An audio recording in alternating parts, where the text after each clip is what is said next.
like a lightning bolt. You feel the ground pounding, that might be the coast. Quick like a joke, like to hit when provoked. Don't you doubt that. That's a jaguar to a house cat. That's an outcast to a whole squadron. If you talking Houston, then we've got a problem. You'll probably get the horns if you mess with the cattle. Sit back in your saddle and get ready for the fan battle.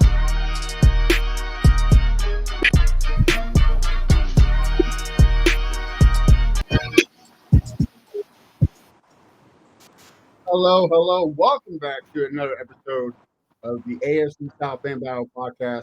I'm your host tonight, Matthew Briggs. Before I get it started, I want to say, guys, thank you for joining us for 7 seasons of this lovely show. We've been here 7 years. It's been a journey, but we have a special guest. But before I introduce him, let me introduce my co-host tonight, Mr. Tanner Banana Man himself, Tanner Doge. How you doing, buddy? What's up, man? Long time no see. How you guys been? Good. Missed y'all. Yeah, like I told you, we're going to start season 7 with a bang in it. No bigger bang than the man himself. We got Mr. Cecil Shorts, former Jaguars and Texans receiver, and the greatest Texans MC there is. What's going on, sir? What's going on, y'all, man? Thanks for having me. Looking forward to bad mouthing the Titans right here. I'm just playing.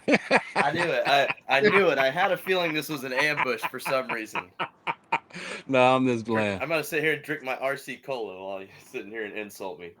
RC Cola. Oh, that's old school. I like that. Oh, it's so good.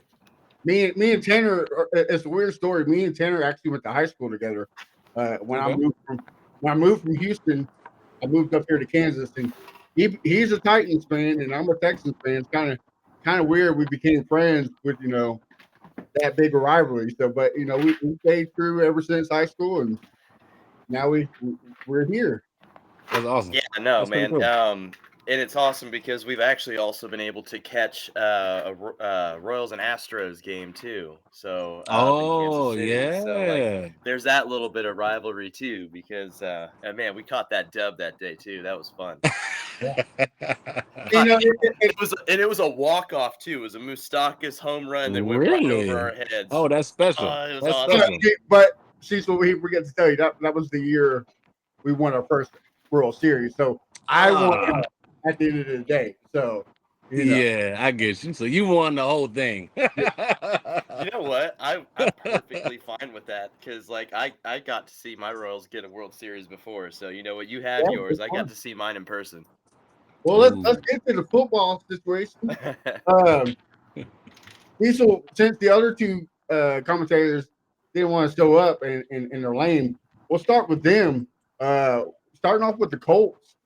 They kind of had a kind of weird offseason, right? Like they went and signed Danny Dimes, but they did get some defense help. What was your biggest surprise when it comes to the Colts aspect? You know what? I think it's the obvious. It's the fact that they went out and got Daniel Jones. Like that was, to me, says a lot. Like, okay, they're not sold that Anthony Richardson is their guy, right? Normally when you draft the guy number 4, you get it's any first round pick, but especially that high in the top 5 and a quarterback, you got to really prove that you can't play. And going into, I believe this is year 3 for him. For them to go out and get competition for him says a lot, right? It says a lot. So, and honestly, I don't think that offense is too far off. You got some playmakers, like you got Pittman, you got Taylor, you got Downs who plays well. You just drafted Tyler Warren. It's not going to be that difficult for a quarterback, a decent quarterback, to come in and do all right with those weapons. But when you're as inaccurate as Anthony Richardson has been, when you're not necessarily able to read the defenses like you should, right? It puts it's a lot of pressure on them. So it's going to be interesting to see, because I think Danny can do well in that particular offense. I think he can do okay, right? But that doesn't mean either one would be fighting for the AFC South title, in my opinion. You lost your center, you lost your left guard, or your center and a guard, and they both went to Minnesota. And both got paid big time. So that's another surprise that you let both of those guys go. It tells me you like who you have, but at the same time, when Minnesota's willing to pay them big money to protect their rookie quarterback, or I guess technically he's a rookie, and JJ McCarthy, and help those Vikings up north. It's interesting to me. So I'm not sure what to fully expect, but a lot's going to be on that quarterback position. If you can't do something there, I wouldn't be surprised if they're in the hunt next year, draft wise. But what's supposed to be, I guess, a rich quarterback draft. Another Manning in Indianapolis. I mean, do you see it happening? No way, Arch coming out. Arch ain't coming out. I don't think he is either. But Nah, he ain't coming out. It'll be a whatever can keep the Colts down is I'm all for it. Man, I So hate the Colts. I ain't gonna lie to you. The Colts been kicking my butt for years. No matter what team I was on, the Colts gave me trouble. So anytime I get to I don't think the Colts are far, man. It's just they gotta find a QB. If they can find a QB to compete with CJ and I guess Cam Ward now, and then Trevor Lawrence when he's healthy, you know what I mean? We'll see what they can do. well, and let me get your thoughts on this. As a fan and a guy who played sports football, it's kind of disheartening when you see your starting quarterback tap out, third down on a big crucial play against a divisional rival. As a former pro athlete, what does that tell you about the type of player that he is? That was at NRG, wasn't it? It was at NRG. Yeah, I was there. I've never seen nothing like that before in my life. I thought he was hurt, Briggs. I thought he was hurt. I'm like, oh, he must be hurt. That's why he's coming out. And then it goes in the media, and he's like, oh, I was just tired. What? As a quarterback, you never come out the game. Like, you can have a broken finger. No, you're gonna figure it out. Hand the ball off. You're tired. Hand the ball off. You tired? Like, do something. I've never seen that, and that to me, I'm like, okay, his leadership is gonna be tried now. Like, cause So, it's gonna be a lot of guys in that locker room that's like, wait a second, bro, wait a second. so say like when you played with Brock Osweiler, and he tapped himself out, and then he came back in the game. What are you listening to him, or what are you doing as a player after that In kind of? in the moment, you got to go with it, right? You got to go with it because you're still trying to win the game, right? You're still trying to figure it out after the game, and when that really processes, and once I figure out, because I'm not coming out unless it's different, like unless it's different personnel. I'm not coming out of the game, so I probably would think, okay, he's hurt, he got back in, he's good to go. Once I learn and be able to process what's going on, oh, we having a man-to-man conversation All right. because that's just not okay. Like if you're the quarterback, if you're the leader of our team, you don't come out the game. Like you figure it out. So my question is, what type of shape are you in? Like what type of shape are you really in? You're a big guy, I get it. What type of shape are you really in that you got to come out the game? Like I'm not start thinking about all the mobile quarterbacks. I'm like, man, Michael Vick, Steve Young. Like I'm just thinking all these guys, they ain't coming out the game. Mike Vick will run for 70 yards, get tackled, and then he probably scored, but he'll get tackled and then he gets back up and they run into the play. Like these guys aren't coming out. The I, McNabbs, like the big mean, Ben Roethlisberger, you, Big you Ben. saw Like, you oh saw it my live. gosh. You saw it live on Christmas Day when Lamar Jackson ran all over the Texans. Like he Like, come on. didn't come out It's the game. it's You know? uncommon. And I was just confused. Once I heard everything, I'm like, this is interesting. This is interesting. So and now you know what? And I'm not saying this guy will be. I'm not saying so. I'm gonna talk about Riley Leonard for a second. Oh, okay. Who Notre Dame quarterback drafted like 6th or 7th round this year. To me, Steichen is really good at putting guys like a Jalen Hurts. Like Jalen Hurts' best year was with Steve Steichen. Like that, his best year in Philly was with him, right? That's how Steve got hired because he made Jalen Hurts who he is today. He put him in the best position, I should say, to succeed. So when you have a guy that's mobile like Anthony, but he ain't producing, then you bring a Daniel Jones and then you bring in a Riley Leonard. To me, it might be a better option if one of those two guys are in the game and continue to develop those guys if Anthony's still going to be who he is today, right? I'm not saying Danny or Riley Leonard would do anything as far as being a superstar. But if I personally as a coach, I rather work with somebody that's going to improve, and that's possibly give me some chance to win than the guy that's repeatedly either hurts and not just this doesn't have it right. And I don't think it'll take long for them to realize if Anthony can improve and do well, and change. Because honestly, if you come out the game like that, your work ethic to get in shape is in question. Your work ethic to get better to me is in question. So I'm just watching that situation like, okay, I wouldn't be surprised if Danny Jones starts. I wouldn't be surprised if eventually Riley Leonard gets some reps in that quarterback as well. Okay. Well, with that being said, what do you predict the record to be, and what place in the division you think they'll be?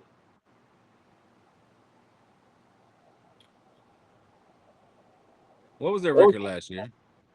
8-9, I want to say, or 9-8. One of the two. I think it was 8-9. Maybe 7-10. Who's their backup? Flacco? Yeah. I would say they'll be third place. I would say somewhere between 7 and 9 wins. Okay. 6 and 8 wins.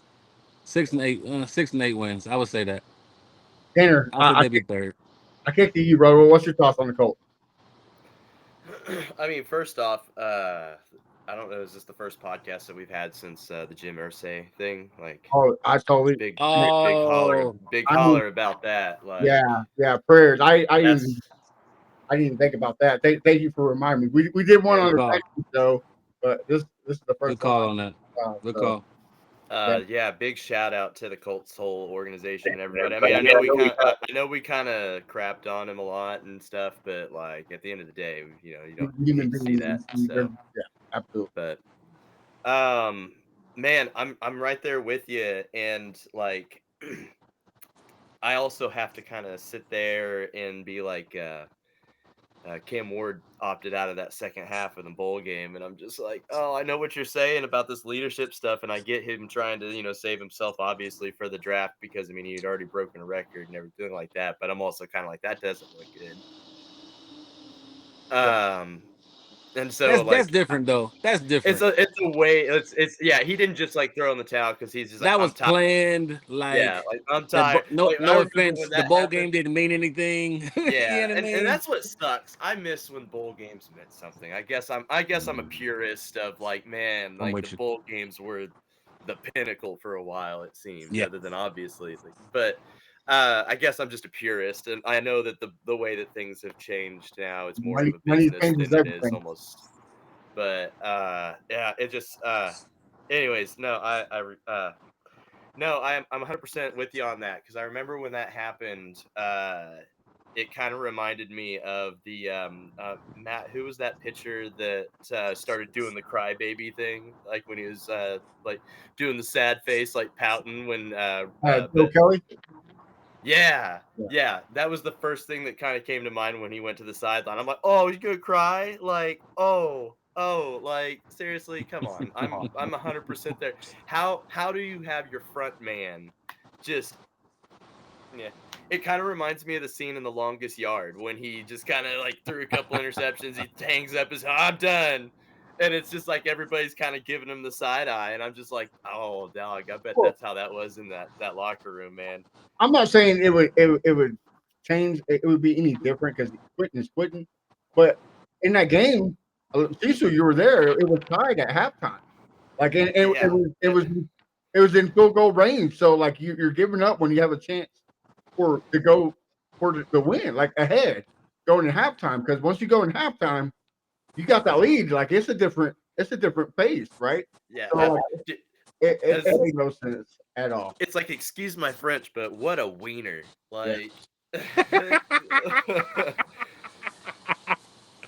yeah. So speaking of which, the Wienermobile race was awesome. I don't know if anybody caught that at the Indianapolis. That was pretty cool. So anyway, sorry. Go ahead. Well, with everything you've seen from the Colts this offseason, Tanner, where do you have them ranked in the division in your prediction?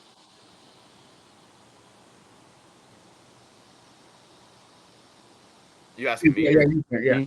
Oh, I'm sorry. What was the question again? What's the prediction, and what place do you get to have the Colts this season? Man, I know I should have knew that question was coming. I'm gonna give him maybe 7 wins. I just don't. Okay. It's gonna be tough. It's gonna take him a while to kind of gain trust again, and like I don't know. Like I definitely want to see what old boy does. I want to see what Richardson does, and it's just I don't know. It's too big of a kind of a what if to really kind of put your stock on anything big happening. You know what I'm saying? Yeah. Like Okay. so. I don't So know. But it also could be the flip side. He could absolutely just take go off. nuts. Like, yeah, and Absolutely. catch everybody with their pants down. So it's like, I don't Absolutely. know, man. Yeah. So That I'm kind of in the same boat with Cecil. I kind of see Riley Leonard taking snaps at the end of the season. I think Richardson either gets hurt or his development is not there. Yeah. And we've seen Danny Dimes. Like I don't think he's that guy either. He got ran out of New York, so I don't think he's the guy. So and look, I want Richardson to succeed because I do believe that black quarterbacks and mobile quarterbacks don't get these chances as much as they should.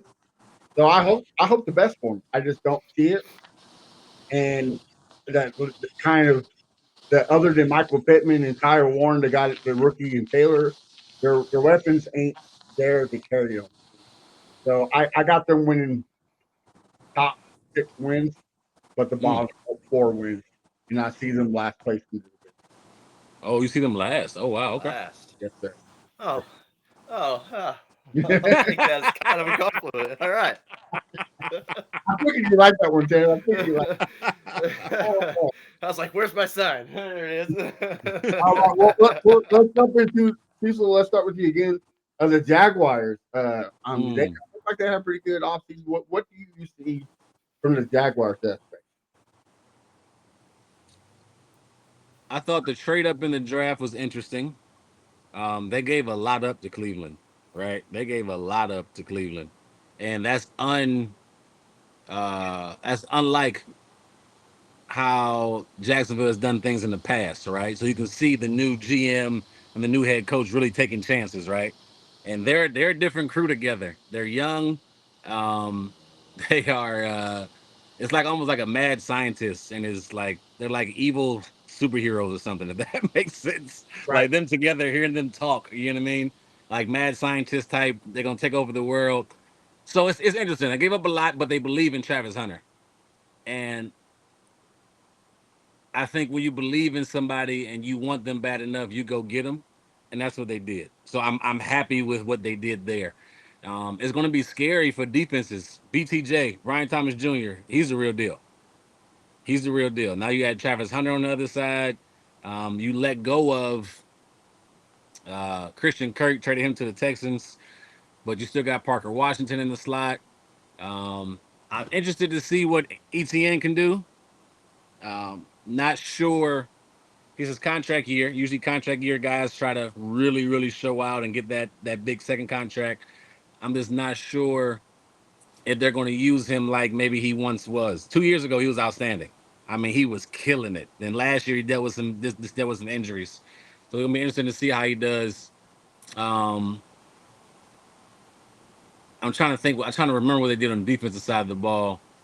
But I personally think it's a quarterbacks league, and I don't want to be repetitive talking about quarterback again. A lot's gonna be on Trevor Lawrence. Coming out of high school, he was Jesus Christ. Coming out of college, he was the next coming of whoever, whatever, right? And to me, it's been up and down, up and down, up and down.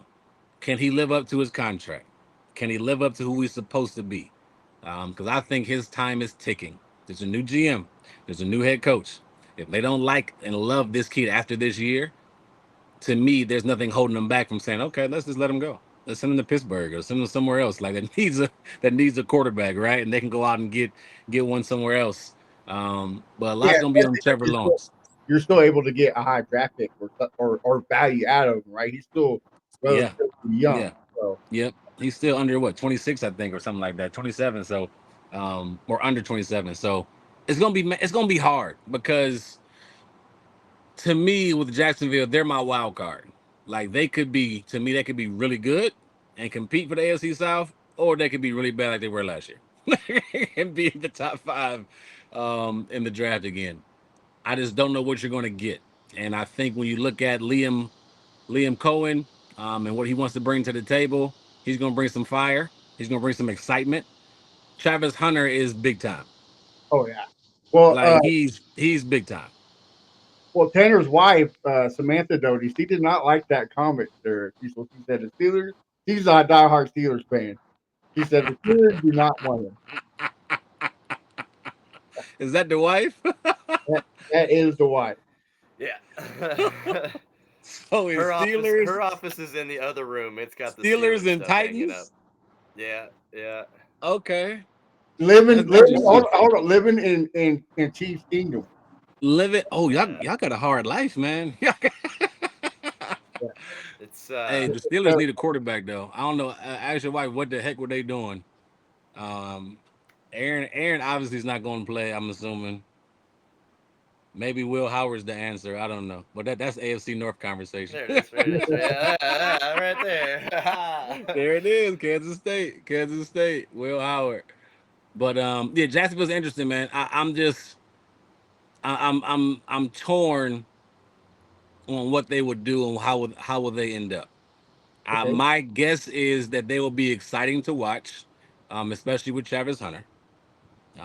My guess is they're going to try to use him both sides of the ball, which is going to be crazy. That's okay. I want to ask you about that. Is that a smart move on Travis Hunter's part?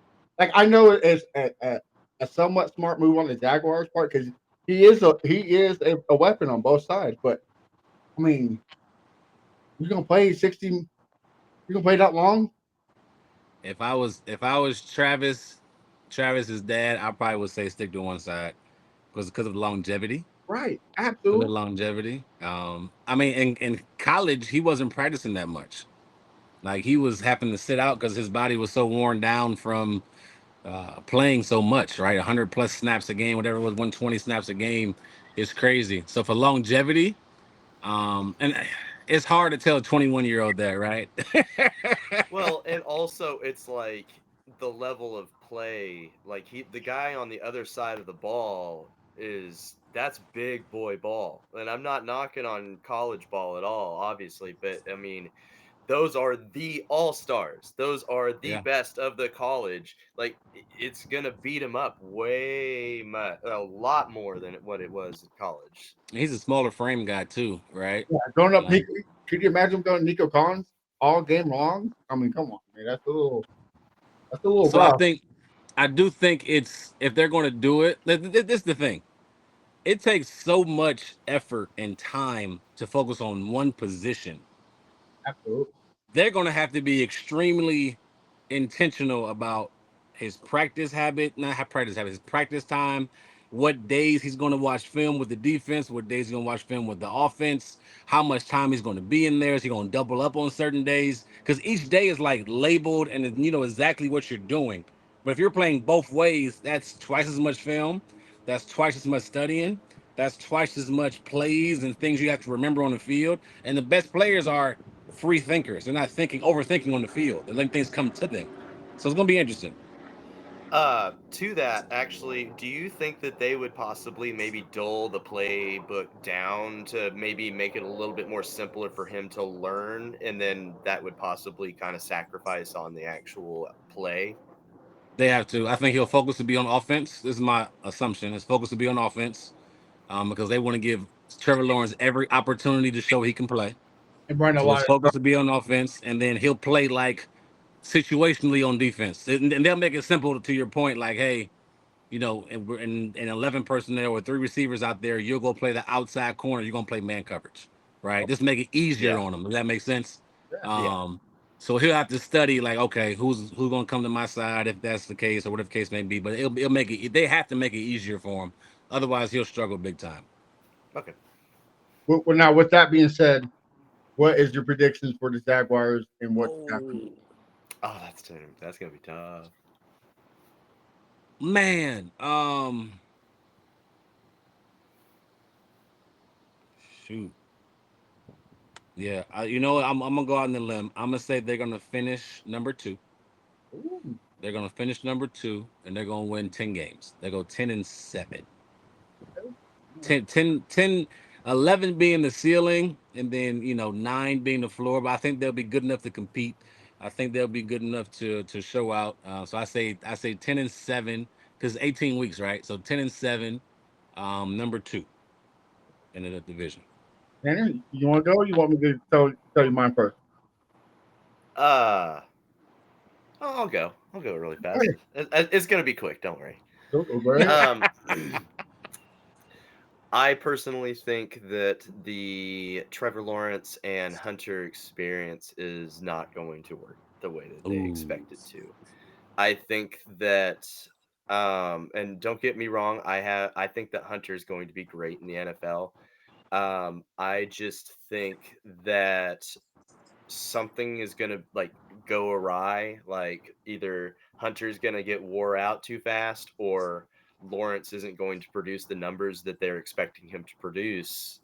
Uh, and then it's at that moment they start tanking for this next really rich quarterback class.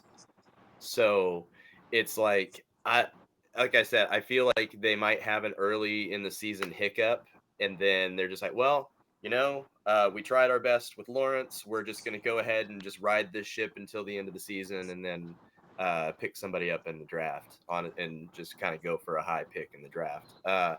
That's just my personal opinion. I'm sure Jaguar fans are going to be super upset about that, and that's just, I don't know. I just feel like that's there's just too many things that can go wrong. Mm. And so it's just like, and I feel like if just one of those things goes wrong, the whole thing's just going to fall apart. Because if Hunter goes out because of injuries or fatigue or anything like that, I mean, that's your guy that you just went for, that, like you said, I mean, you traded up for him, like, and you're putting all this stock in him because you believe in him.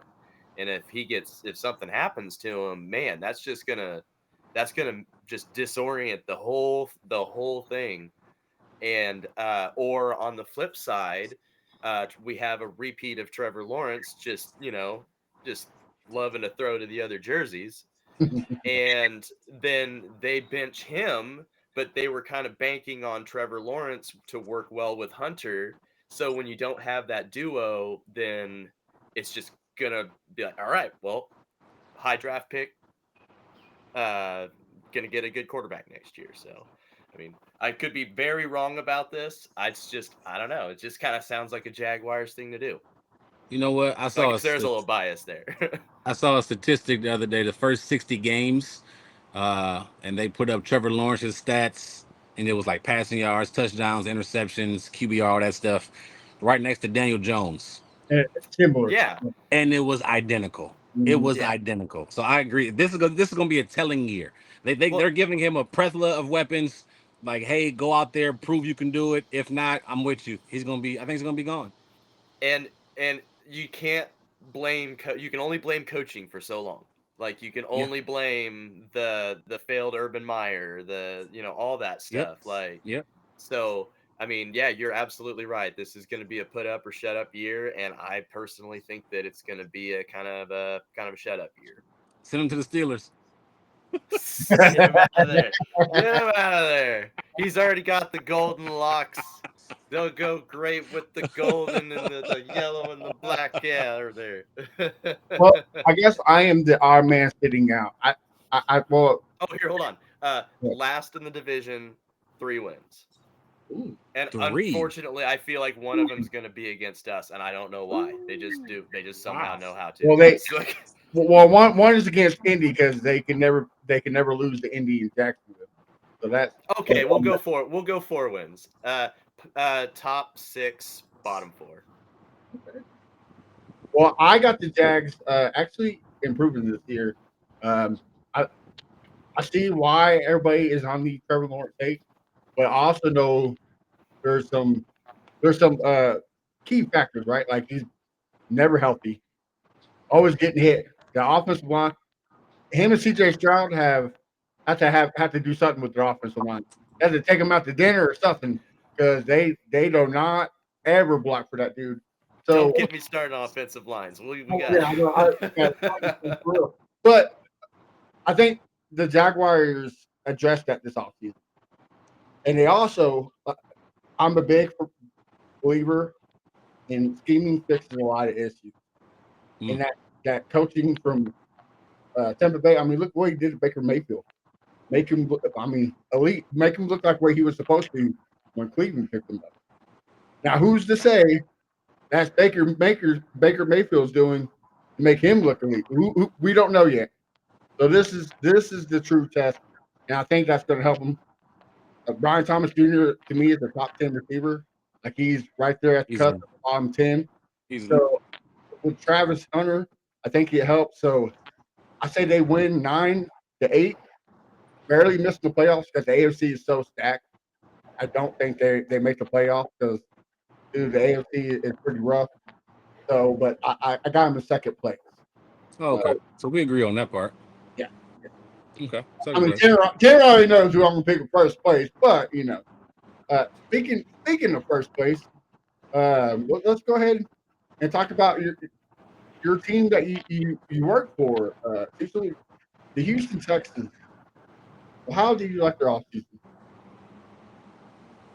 It was, I would say, an explosive offseason. You trade away Laramie Tunsil, or you let Shaq Mason go on the offensive line, your starting guard. You're one of the best left tackles in Laramie Tunsil. You trade him for a haul. You got a lot of draft capital back. You trade Kenyon Green, your first round draft pick, 3-4 years ago.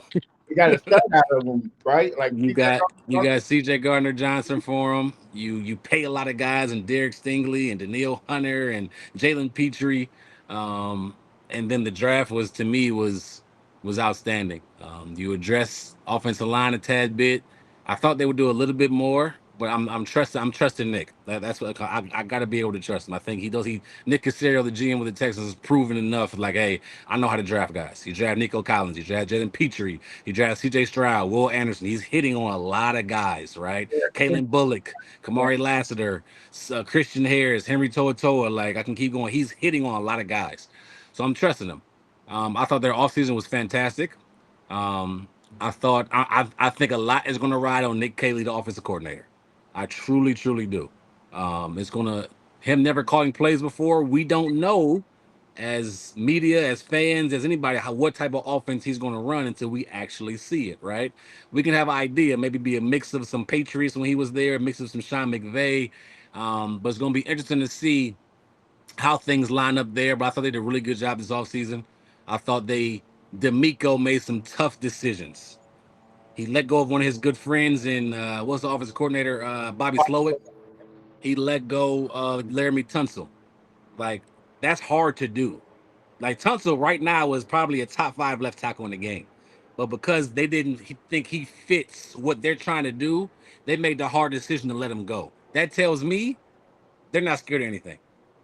Like, they're willing to make the hard decisions to do what's best for the team. And I think overall this offseason, especially in the draft, adding those receivers, adding Woody Marks was my favorite draft pick. Oh my gosh. The running back from USC, 80-something catches as a junior at Mississippi State, or a second year at Mississippi State. He's going to be dynamic in offense. They did a lot of good things to help CJ. And that's they understand they have a window. And in this window, before you got to pay CJ $500 million, they got to try to win quickly. So I think they look really good in this offseason. I thought they did an excellent job. It's going to be on Nick Caley and Cole Popovich, who was the offensive line coach, to be on the same page, to really protect CJ and to let CJ have the keys. It's year 3. Give him the keys to the offense. Meaning, when he's at the line of scrimmage and he sees something, he should be able to get in and out of plays. Call audibles, change protections. Nothing that Flo didn't let him do. Yes, like let him really be comfortable with it and take the keys and run with it, right? So I think a lot's going to be on that, but I think they win the division. I think they're in somewhere between the ceiling's probably 13-4, and the floor to me is probably 11-6. But I think they win the division outright. I don't think it's that close, honestly. And I think they are truly getting to the AFC Championship game this year. I think they get over the hump and get to the AFC Championship game. I don't know if they go to the Super Bowl this year because Lamar and Patrick are still there. But I do think they get over the hump and get to the AFC Championship game. And Josh Allen's still there too. Oh, did You can't I not forget say about Josh? Josh Allen. Yep, Josh Allen as well. For sure. Now, before I hand it off the reins to Tanner and get his thoughts on Texans, Laremy Tunsil. Now, I agree with you. He's a top 5 talent, but to me, he don't fit that swarm mentality. Is that just me, or do you see that as well? Like there's a lot of plays I see CJ Stroud getting hit, and he's just sitting there with his hands on the hip. All right, I'm gonna be honest with you, Briggs. Laramie Tunsil, and people are scared to say it. Laramie Tunsil is about Laramie Tunsil. That's what he cares about. Like he's about. That's kind of He's about, and he's darn good. Like I'm not taking nothing away from him. But as far as like you mentioned, that swarm mentality, that physical nature, that team first mentality, that dog as an offensive lineman, like that's not necessarily him in the running game, right? He's really good at pass protecting and he's decent in the running game. But if you look at what the 49ers did or the LA Rams do or what the Patriots did, they have some nasty linemen. They got guys that are getting physical, that'll put you in the dirt, that are team first, that not are necessarily about their brand per se. Nothing wrong with that, but it's just you've seen a lot of things from Laramie that didn't fit what they were trying to do. That's just what it was. So they thought it was best to move on from him, and they did, and I respect them for that. Okay. Now, Tanner, hit us with your hard spot. I know you're gonna be rough on it, but we'll take it. Go ahead. I'll have to agree with a lot of what he said. I 100% think you guys will win the division outright. I mean, the Texans are probably the most stacked team in the division right now, very easily.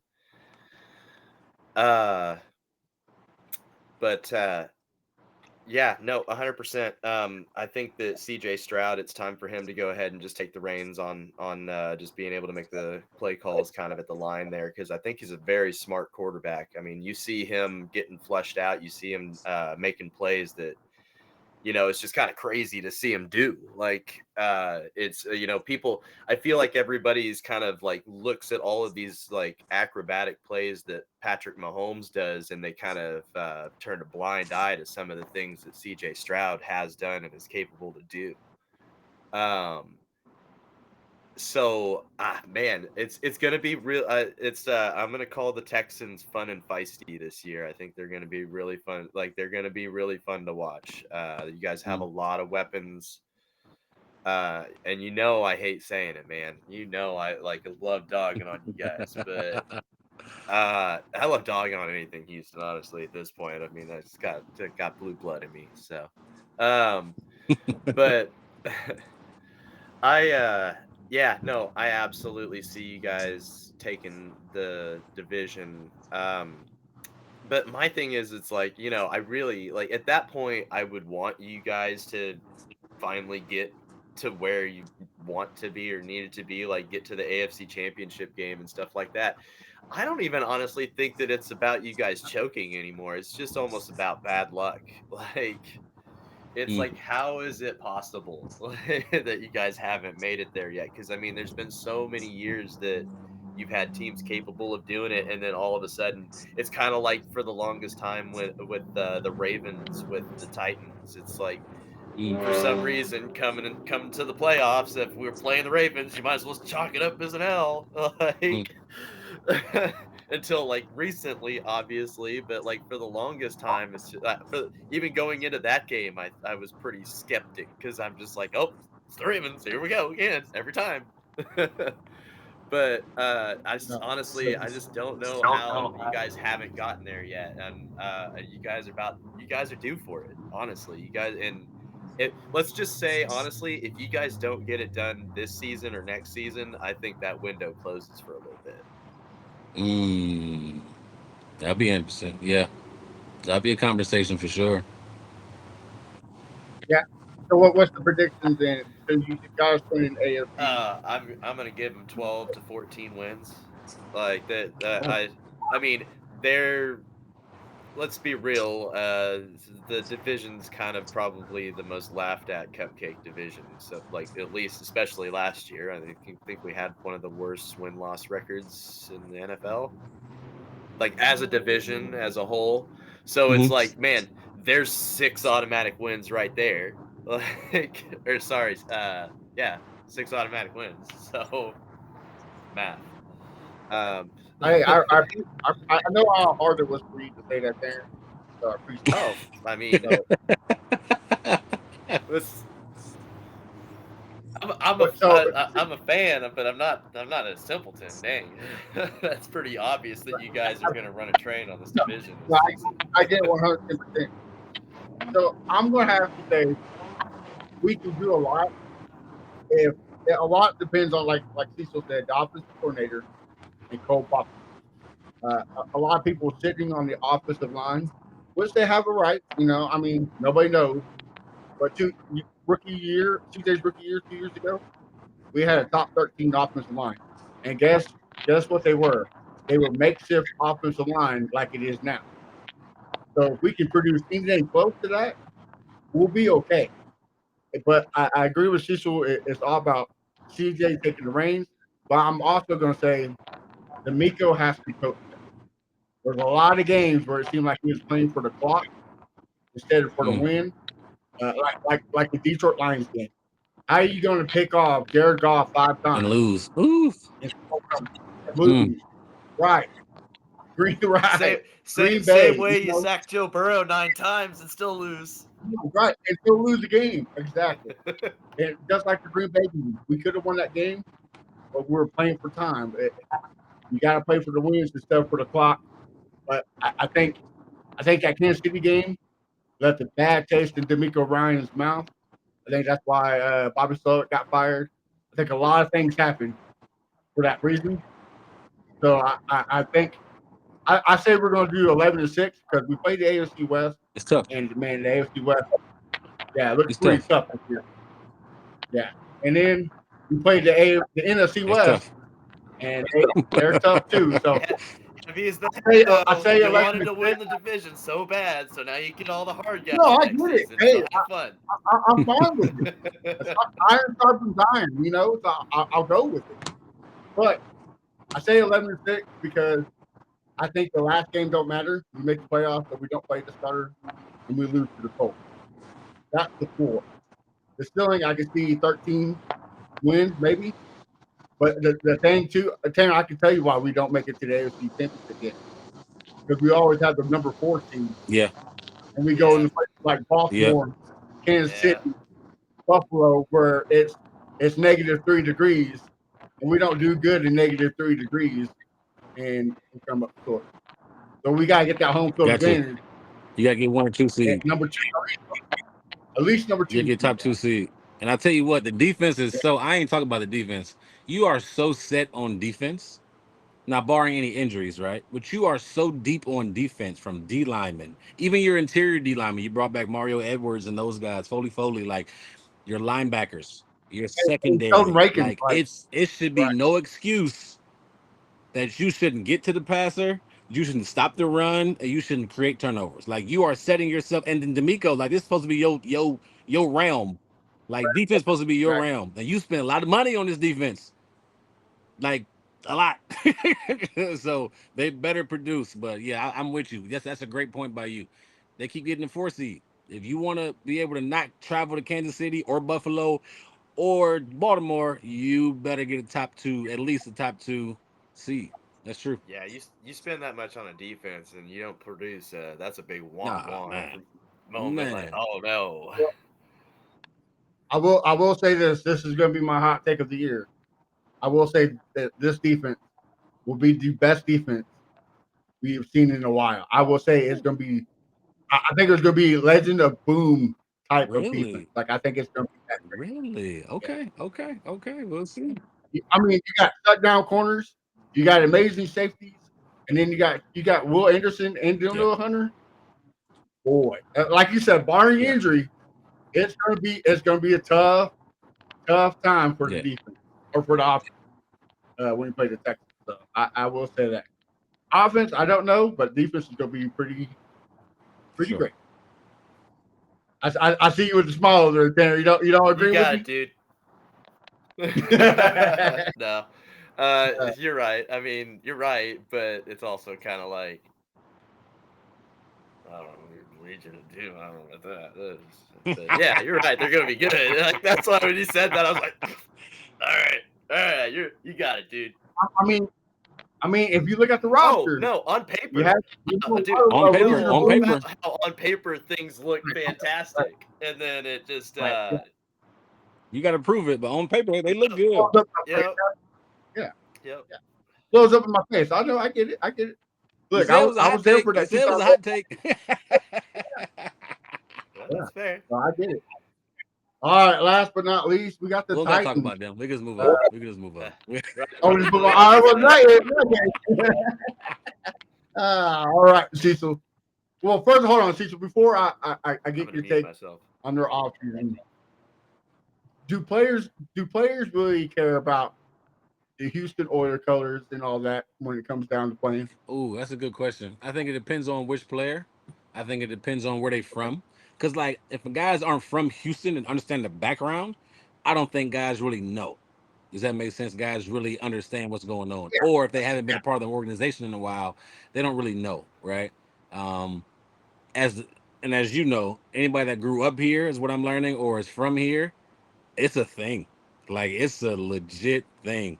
So I love what the McNairs and Doug, the what's Doug over? I think Doug's over like marketing and all the new uniforms and everything. The H Town blue is fire, and I love how they're making the H Town blue, right? Like kind of trying to stay with it at home, but make it their own, right? Make it Texans, right?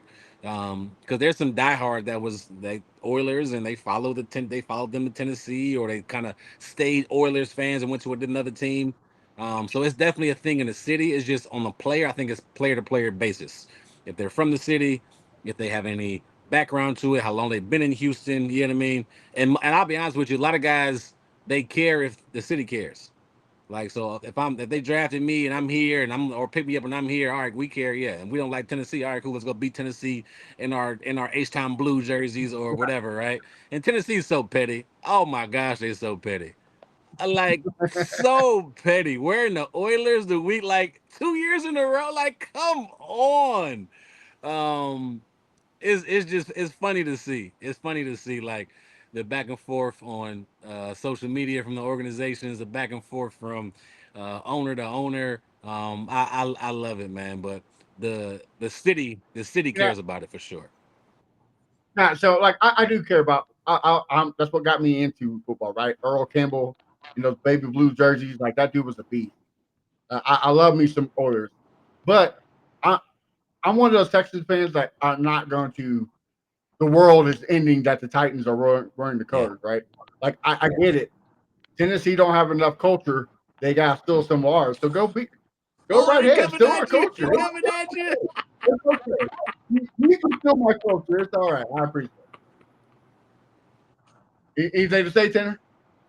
Oh, the only time that the organization ever actually made it to a Super Bowl was wasn't it in Tennessee? Ooh. Yeah, you did. Ooh.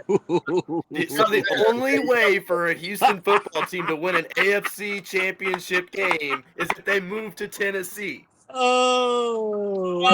Hey, you got me there. Look, I ain't gonna lie.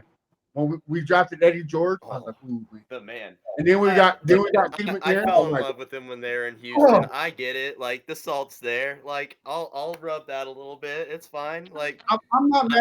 I'm not I'd mad be at. rocking a Eddie George Houston Oilers jersey. I'm perfectly fine with that. Like Eddie George and Steve McNair were some of the reasons why I switched over. Yancey Thigpen, Javon Curse, dog, like all those Frank guys. Wycheck. Like Oh. Frank Wycheck. Yeah, man.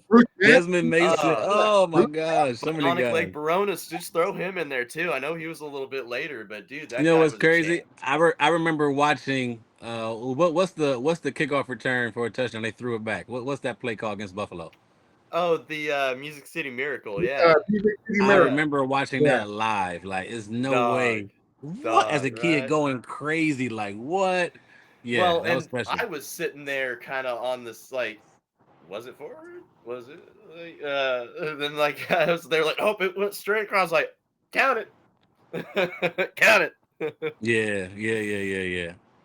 But nah, that All was right, cool. well, let's get into it, Cecil. The Tennessee Titans. What's your thoughts on it? I love Cam Ward. I ain't gonna lie to you. I enjoy Cam Ward's attitude, his approach, like, and maybe it stands out. And I'm not saying this to knock Shador because I like Shador too. I think he'd be good, but Shador is like more of the flashy type, and then Cam is like the complete opposite. They're like polar opposites of each other. So their quarterback trainer is here in Houston, right?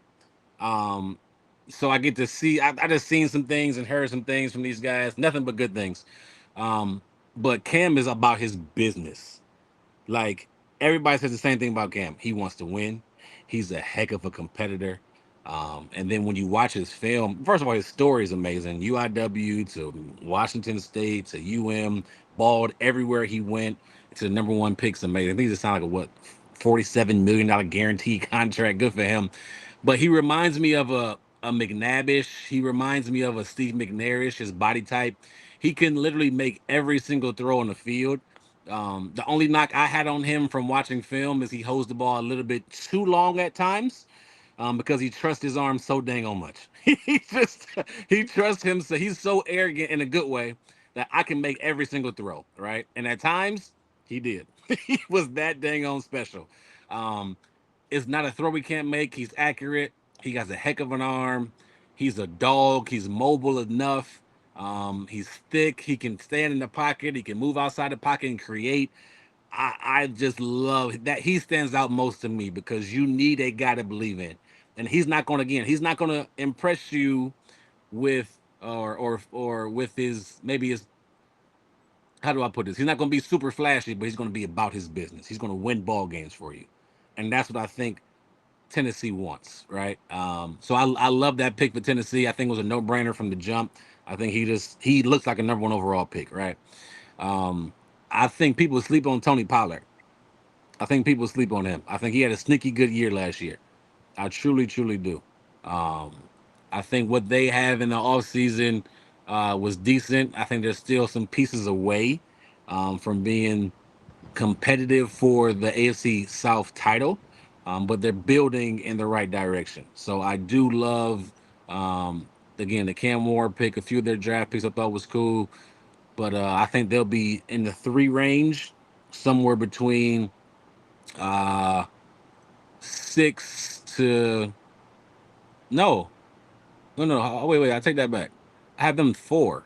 I have them 4 because I had Indianapolis 3. Jacksonville's 2, Texans 1. So I have them 4, but I see them competing with the Colts for 3 in third place is what I'm saying. So somewhere between 5 and 7 wins would be my guess. I think Cam is going to see some tough competition early on. They got Denver like week 1. They got some tough defenses that's going to challenge him mentally, right? And that's the biggest thing for rookies. Is not necessarily their capabilities, is that they can handle what's going on mentally and make adjustments. Can they be tough enough mentally to make the throws and go through their reads? Can they be tough enough mentally to going through bad stretches to continue to believe in themselves? You've seen tons of quarterbacks, and it's the saying, seeing ghosts out there. You've seen tons of quarterbacks, struggle and never really rebound. And I think the Titans have enough around him to be successful. You bring in veterans like Tyler Lockett. You got veterans like Calvin Ridley around him. I'm not sure exactly what's on their offensive line. I had to do some more research in there before I comment on there. But the best thing for a rookie quarterback is a good run game and veteran people around him. And you can't sleep on Spears, but especially Pollard. You got those Lockett and Calvin, who are playmakers in their own right. I know Lockett's a little older, but they're playmakers in their own right. Calvin, I think, can still play. Like, no doubt about it. It's just you got the Mayo man throwing to you. That's tough. Sorry, like, it is what it is, right? But I think they're fighting for the fourth or third spot in the South, with a really big upside. I think they're not too far off from being competitive in the AFC South. All right, Tanner. the team you know well. Talk to us, brother. Yeah, 100%. I'm gonna start off. Tyler Lockett, let's go. I'm so stoked. I am so stoked to have my boy I Tyler forgot about Lockett. that. I forgot you Yeah. went to state. Yeah. Yes, sir. All the Lockets, man. Every single one. As soon as a Lockett baby boy is born, they already sign him. Like that's just how it works. Like every single Lockett has gone through Kansas State. They're And loyal. yes, and we still got one. I believe we still have one there right now. Yeah, no, it's awesome. But no, like you said, well, first off, I'll kick it off. One of our previous podcasts, I had mentioned that I wanted to trade that first pick Oh. away because if we're in a rebuild, and honestly, I'm still going to stick by. I wish we were more responsible with that first pick. I don't hate Cam Ward. I love that we picked up Cam Ward. I think that he's going to be a great addition. But I'm still on the train of, man, I wish we would have just traded that off, got a few picks, rebuilt the team, and then went to the next year's big quarterback draft class and picked somebody up then. If we're in a true rebuild stage, that's the way you would want to go, I would think, right? Like is quantity to build around him, your new star quarterback that's coming in instead of getting the start, it's kind of like putting the carriage before the horse, to me. But taking with what I have, with what we have, I'm excited to see what Cam Ward can do. I'm bummed out. I actually kind of feel bad for Will Levis because he's not a bad dude. Like he just doesn't know how to protect the ball. He's not a responsible quarterback. And that's always frustrating to see. And but also it's like, what can the dude do? Our offensive line has just been atrocious for the past, man, almost 4 years, 5 years, maybe 5 years. I swear it's just been bad. And that's I don't know. Like we got our new offensive line coach and everything like that. That's Callahan. That's gonna be awesome. But man, I just really wish we would have worked more on that offensive line to protect our new asset, if that makes sense. Like I just, your quarterback's not going to last very long if he's running for his life every play.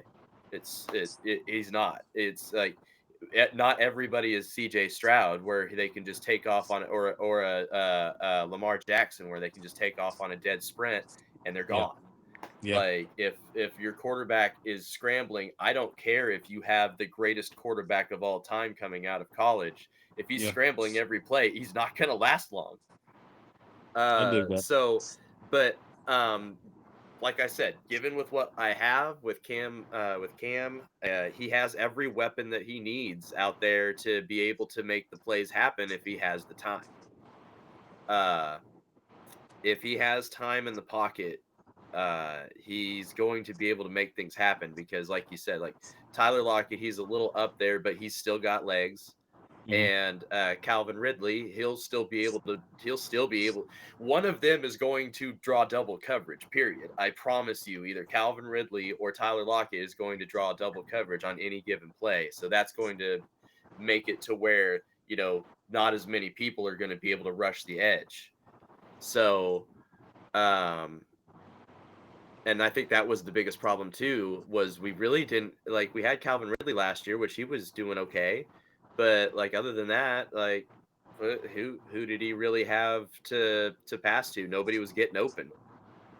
So even if he did have time in the pocket, nobody was open because they couldn't get open. So, but then at that same time, they weren't being double covered either. And that was making defenses being able to use that extra man for a rush. So it's it was just a snowball effect.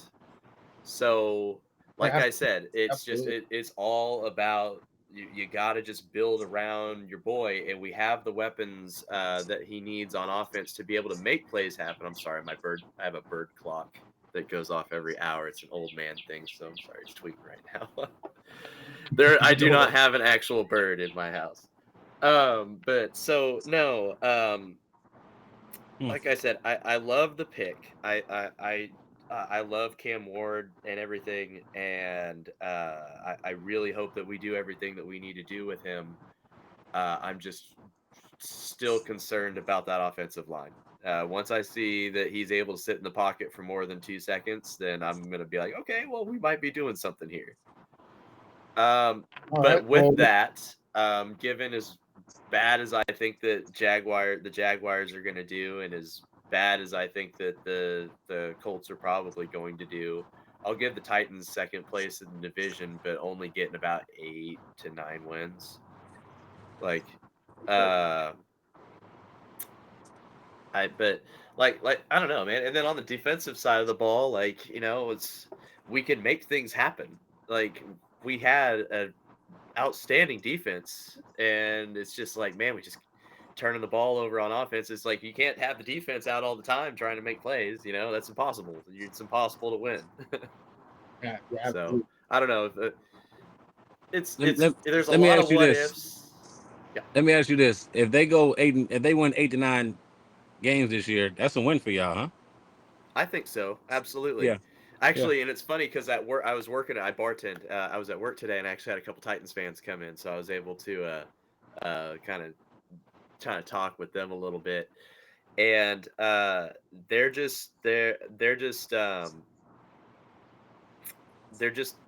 know that we don't think that we're going to have the number 1 pick next year. If that makes it, like, that's a win for us. As long as we don't finish last in the NFL, really, what else is there? Like, Yeah. so Going from yeah, 3 I wins think to 8 or 9. 9 is. I think that a nice 500 record would be a dub. It'd be a step in the right direction. And then, as I said, I mean, maybe next year in the draft we can start addressing offensive line issues if we have any. But, like, I don't know. With So, the new GM and everything like that, there were so many questions coming into it. So it was just kind of like, so he's probably going to play it safe and just go ahead and take the number 1 pick. I was kind of on a hope and a dream on that. so I agree with Cecil. Like, I think Cam Ward is, and I'm not just saying that because he got drafted to the Titans, but he does remind me a lot of Steve McNair, the way he plays, right? Like, I think if Steve McNair played in today's era, he would have done the same thing. He wouldn't have stayed in Appalachian State. He would have moved on to a bigger college and got that bigger highlight. But the dude's honestly, his gameplay mirrors Steve McNair, to a T almost. So I'm not saying because he's got to the Titans. I say he looks pretty good. He has a very high ceiling. Like, let's just say that he has he has so much potential to be able to be an outstanding NFL quarterback. I don't want him just to get beat up. That's it. Like, No, I I feel want to you. protect that Yeah, asset yeah. because he And could really be good. the future That guy. quarterback for our franchise. He could be that guy. But And that's it's what I'm just saying. like, It all depends on what the Titans do with him, right? Now, right. this is where I sway away from Cecil. I think there's only one person undefeated in the league, and that's Father Time. I think Tyler Lockett's is going to take a step back. So is Calvin Ridley. So is Pollard. Like, the shelf life for these guys is coming close to an end. So that's where I see It's them true. kind of a step back a little bit during the season. Like, I think they take a hot start, but when time that it's a rough sport. It takes a Right. beating on them. They start to kind of decline. Fair So enough. Fair enough. I think the Titans finish around at 6, 7 wins. I think they're third in division.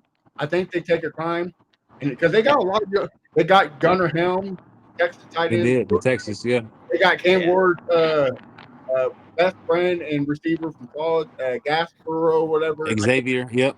Mm-hmm. They got some young pieces. This is going to take some time.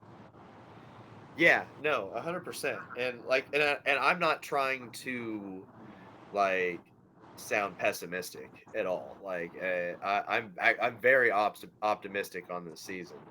I just, man, after finishing last in the NFL, you really don't try to get your hopes up too high. You know?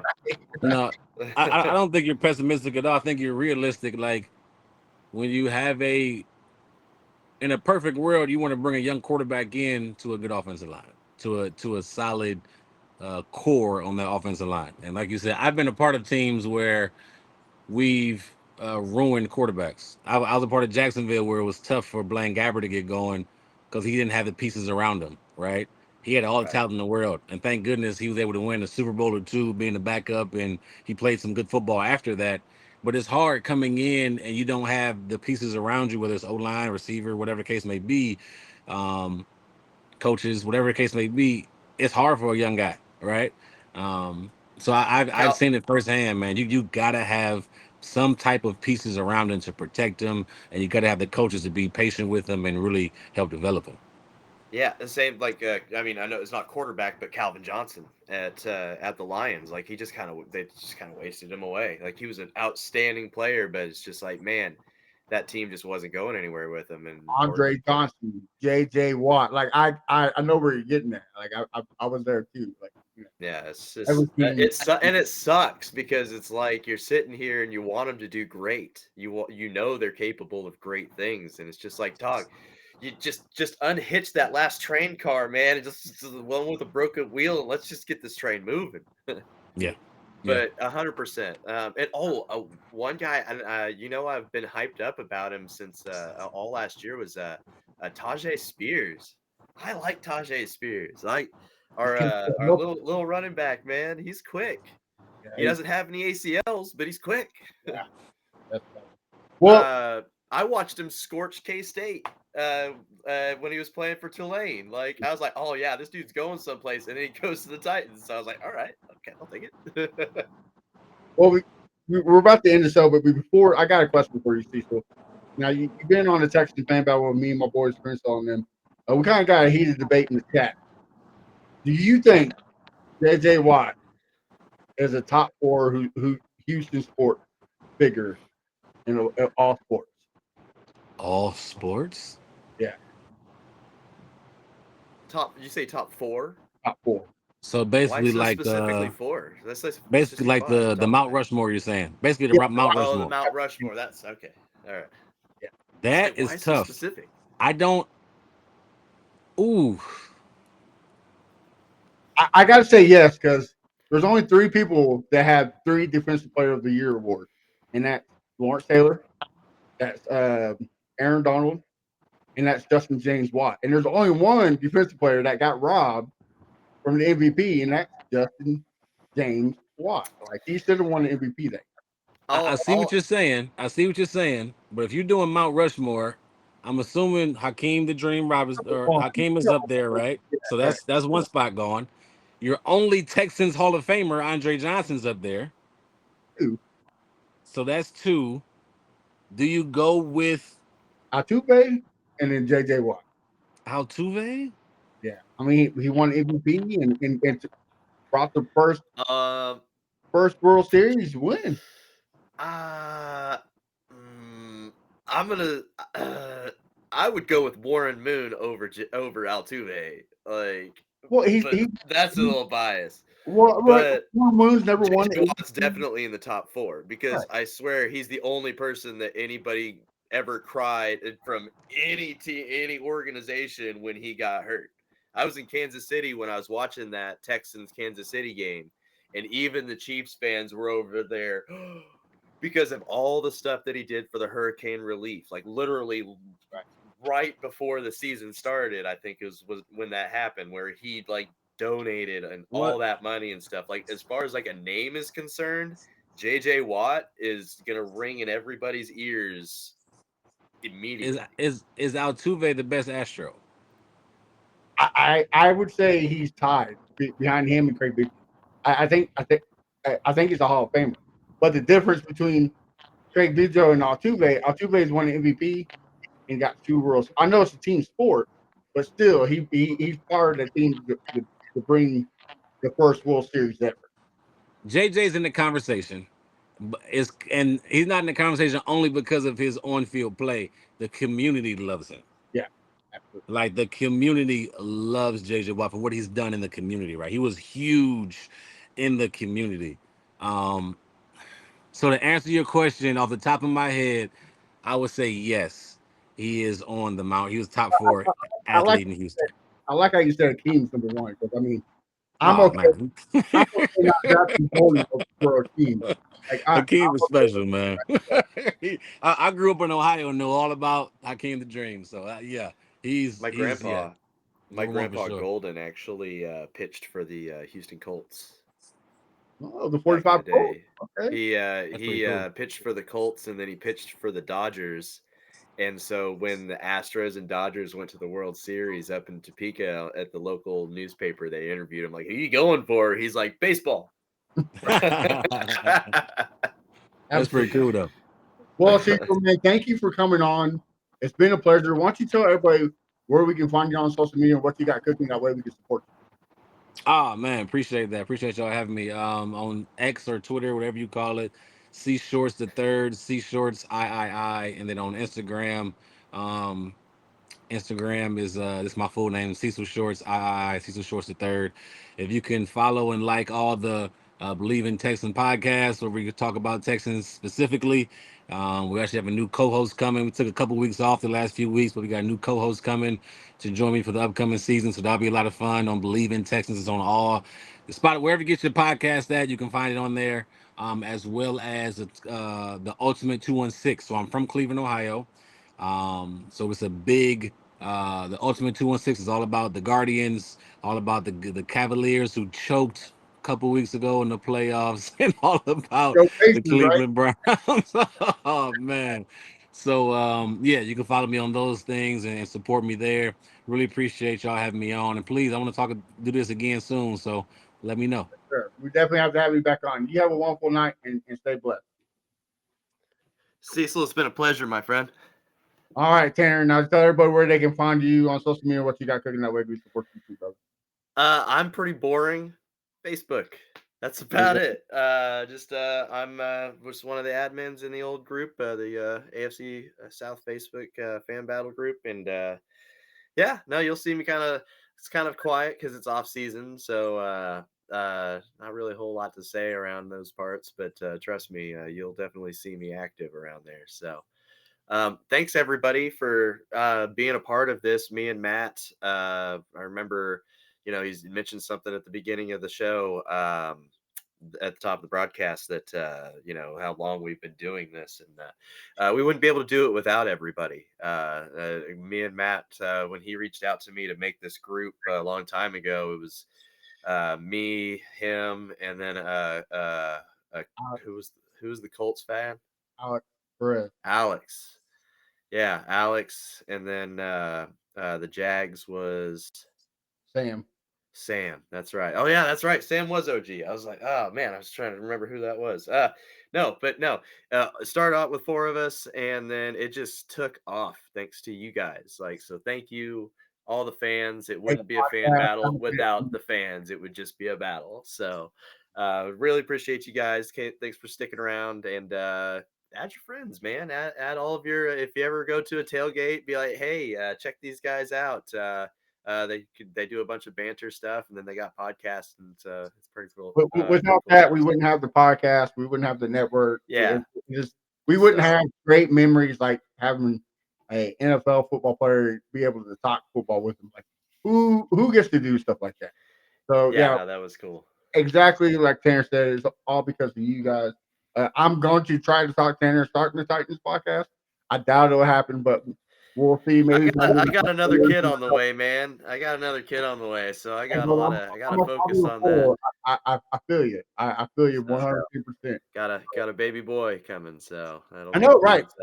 Matthew, right? What? As I said, I don't want him to get made fun of too much. I'm not going to call him Matt, and I'm not calling him my name either because he'd get made fun of as well. So we're going to call him Pablo or something like The Hangover. The CJ Stroud jersey is on the way. Let you know that, okay? His very first jersey, CJ Stroud. All right. I'll take that over Chiefs jersey all day, dog. Like, Yeah, the only thing that's not allowed in this house is Chiefs gear. of how much the Chiefs fandom is hated. Like I think we would kill it. You know how much we hate the Chiefs. Like, Those Titans fans that I ran into today, they were like, "Aren't Chiefs fans the worst?" And I'm just like, yeah, "Yeah, yeah, why?" absolutely. I'm sorry, I shouldn't say that word. They are mentally challenged. Absolutely. So, well, guys, you can find me Wednesday nights with, like I said earlier, with Crenshaw and the boys on the Texans Fan Battle podcast, where we talk everything Texans, and you can find everybody else, on X, whatever. Like Tanner said, in the group. So make sure you check us out. AFC South Fan Battle everywhere. It's a fun group. It's also fun for the ones that aren't so smart. So come do some wrestling. It's fun. Till then, stay blessed. Have a good week, and we'll see you next time. Take care, guys. Thanks for having me again.